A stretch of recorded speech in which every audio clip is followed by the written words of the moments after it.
नमस्कार, मैं हूं नीलू।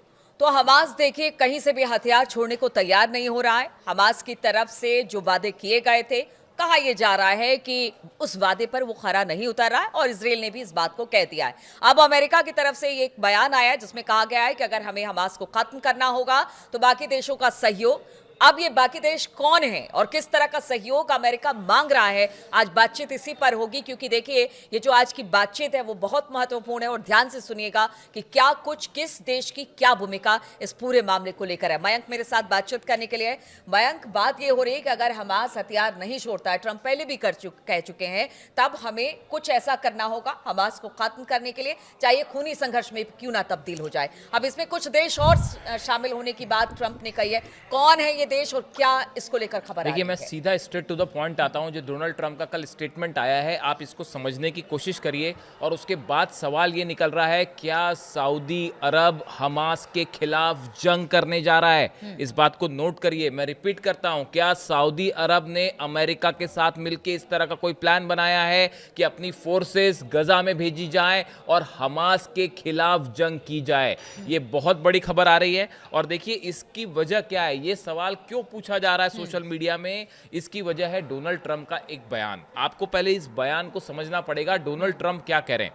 देखिए, डोनाल्ड ट्रंप ने कहा, numerous of our now great allies in the Middle East and areas surrounding the Middle East have explicitly and strongly with great enthusiasm informed me that they would welcome the opportunity at my request to go into Gaza with a heavy force and straighten out Hamas. Donald Trump का बयान यह है उनका social media truth पर कि middle east के मेरे कई सहयोगियों ने मुझे ये ऑफर किया है कि अगर आप चाहेंगे तो हम अपनी देश की सेना गजा में भेजने के लिए तैयार हैं। ऑफर किया है जो हमास को सीधा कर देंगी, हमास को झुका देंगी, हमास के खिलाफ जंग करेंगी। अब ये मिडिल ईस्ट के कौन से देश है? जो एक्सपर्ट्स मान के चल रहे हैं कि इशारा डोनाल्ड ट्रंप का शायद सऊदी और यूएई की तरफ था। उन्होंने नाम नहीं लिया, लेकिन क्या सऊदी और यूएई, देखिए इस बात को समझिए कि ये बात जब ये डील हो रही थी तभी ये बात साफ थी। इस बारे में कोई चर्चा नहीं हो पाई, कि कोई सहमति नहीं बन पाई कि हमास हथियार छोड़ेगा नहीं छोड़ेगा। और हाँ, इसी को लेके अब बड़ी जंग छिड़ी हुई है इजराइल में, गजा में। आपने देखा किस तरह से जो इजराइल पर आरोप लगे कि इजराइल ने जो है सीज फायर तोड़ा, बड़े हमले किए जिसमें 70 से ज्यादा गजा के फिलिस्तीनियों की गजा में मौत हुई है।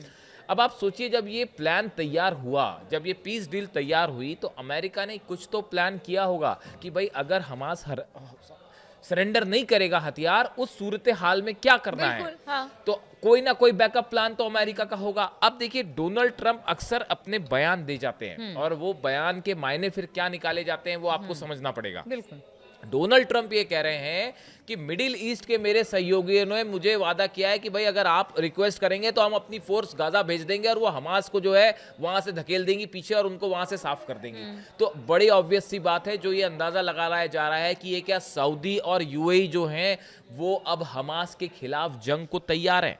इतना ही नहीं, उन्होंने ये भी कहा, अच्छा देखिए, वो ये भी कह रहे हैं एट माई रिक्वेस्ट, यानी अगर मैं उनसे बोल दूं तो वो अपनी सेना भेजने को तैयार हो एक जाएंगे। तरफ ऑफर की बात कह रहे हैं, फिर कह रहे हैं अगर मैं रिक्वेस्ट करूं, दोनों बात कह रहे हैं। तो हाँ, दोनों बात कह रहे हैं। और उसके साथ ये भी कह रहे हैं कि भाई अगर हमास ने हथियार नहीं छोड़े तो आप देख लीजिए फिर मिडिल ईस्ट की ये कंट्रीज जो हैं, अरब कंट्रीज, वो हमले को तैयार हैं। यानी यहाँ पे ये एक नया सिनेरियो निकल के सामने आ रहा है।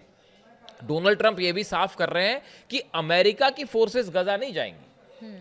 अमेरिकी सैनिक जो है वो गजा में जाके जंग करने को तैयार नहीं है। वो शायद उसकी बड़ी वजह यह है कि पिछली बार इराक जो वॉर हुआ था और अफगानिस्तान में भी वहां इतनी बड़े संख्या में अमेरिकन सोल्जर्स की कैजुअलिटी हुई, अमेरिकन सोल्जर्स मारे गए, घायल हुए। उसके बाद अमेरिका में बड़ा गुस्सा था इस बात को लेकर कि आप दूसरे देश की जंग में अपने सैनिकों को भेजते हैं और वहां पे जाके वो मारे जाते हैं। तो उसके बाद से ये पॉलिसी शिफ्ट हुई बहुत ज्यादा कि अमेरिका दूसरी कंट्रीज में जंग में अपने सैनिक नहीं भेज रहा है। लेकिन जंग में किसके सैनिक भेजने के लिए तैयार है? सऊदी के, यूएई के और इंडोनेशिया के। तो राष्ट्रपति ने ऑफर भी किया कि ये बताइए कि अगर उन दोनों का साथ, यूएई और सऊदी का साथ मिलता है, तो मिडिल ईस्ट में किस तरह के भयंकर हालात जंग, इसके बाद? भयंकर इसके जंग। बाद किस अगर तरह के हालात? अगर इस तरह का कोई भी प्लान है, देखिए एक बात तो साफ है, हमास हथियार नहीं छोड़ने वाला, जो हम समझ पा रहे हैं, जो बहुत सारे एक्सपर्ट समझ पा रहे हैं, क्योंकि वो कॉन्फिडेंस और विश्वास का लेवल ही नहीं है इसराइल के बीच में। जब आप आर्म्स छोड़ते हैं, ये बड़ा एक्ट होगा, एक बड़ी घटना होगी, उसके लिए आपको जो है एक बड़े स्तर पर डीप डिटेल डिस्कशन के साथ डील चाहिए,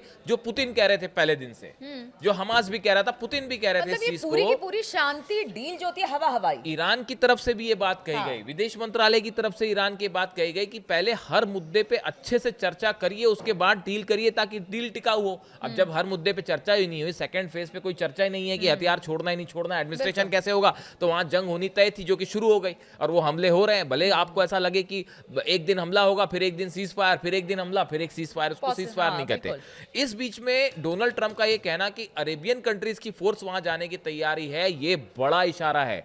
और अगर ऐसा कुछ होता है, पूरे मिडिल ईस्ट में भयंकर जंग छिड़ने वाली है उस सिचुएशन में। अब देखिए, इस पूरे इनके बयान के बाद, जो डोनाल्ड ट्रंप ने बयान दिया है, इसके बाद ईरान भयंकर गुस्से में। हमने कल आपको बताया, अली खामेनी साहब का जो बयान आया, उन्होंने सीधा सीधा रिजेक्ट कर दिया अमेरिका की डील, ट्रंप का ऑफर, बिल्कुल, हाँ। कि हम आपके साथ कोई न्यूक्लियर बातचीत नहीं करने वाले, भूल जाइए आप। हाँ।